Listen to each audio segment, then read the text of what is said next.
Ever wonder why most small business owners are drowning in manual tasks while the big players seem to have it all sorted? Here's the thing. They aren't working harder, they've just engineered a system that works while they sleep. But Google's just launched something that changes the math entirely. And honestly, it's so easy my team started building automations before I even told them to.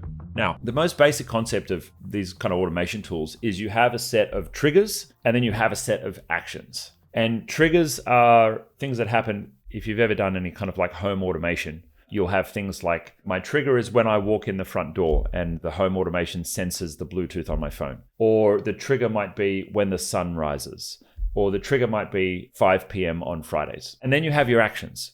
And your actions are, okay, do X, Y, Z, send this message, or create this task, or update this file, or save this document to Google Drive. So we've got actions and we've got triggers. And flows is no different. It's based on actions and triggers. You'll see here in some of the examples here, it's kind of like multi-step, but they're still based on that basic concept of triggers and then actions. When I open up a new one here, you'll see it's saying, okay, how do you want to start your agent? And it's giving me a list of suggested triggers, just like turning on my light at sunrise, same kind of thing. So you can see here, like on a schedule, that would be a time-based schedule, might be a trigger. But then there's a whole bunch of things that might happen in Google Workspace that we might choose to make as a trigger. So it might be like when I get an email. So I would be interested in, let's say, use when a sheet changes for that one. Let's say, as an example, using a spreadsheet as a very basic CRM.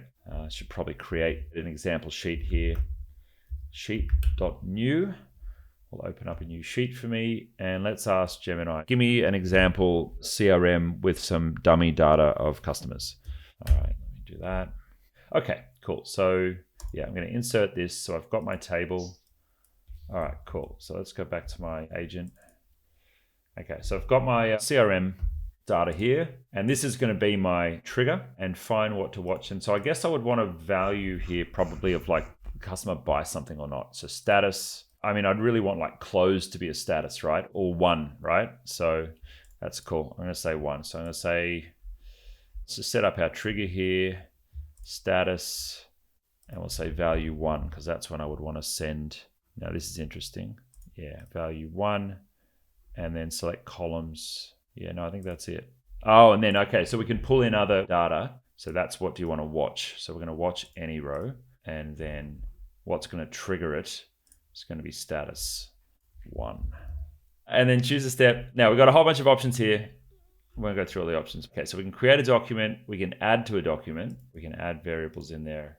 It doesn't look like it has a trigger to add signatures in there. It looks like I can create a document or I can add to a document. I wonder if the add to a document step.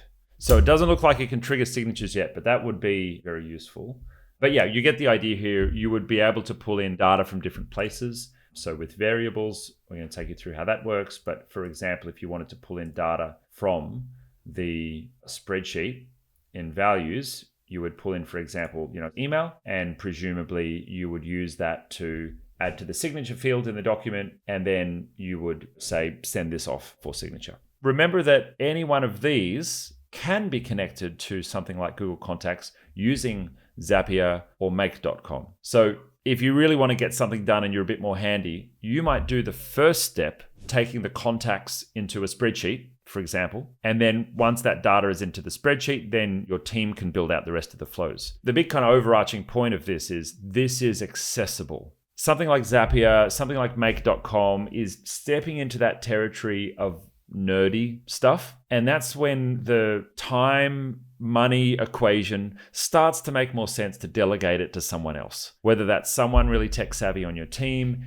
whether that's someone on our team, whether that consultant or a builder that you get to build a particular project for you. Those tools, as they're more complex, they're more powerful, but it also means that you spending your time on it is less of a good idea. And that's the whole fundamental principle of our business is we're the nerds that have read the instruction manuals, and it's better to delegate it to us for a reasonable fee than it is to do most of those things yourself. But Workspace Flows is easy enough and positioned easy enough that your team will be able to build things themselves. And Google's had a million different things that they've built and launched that are useful for companies, but technical enough that most people don't use them. Think like AppSheet, Looker Studio, previously Google Data Studio. Those tools are fantastic, but the moment that it starts getting into complex territory, even for me, I'm a technical guy, but I don't have a computer science degree. And so it starts getting too technical and I go, uh-oh,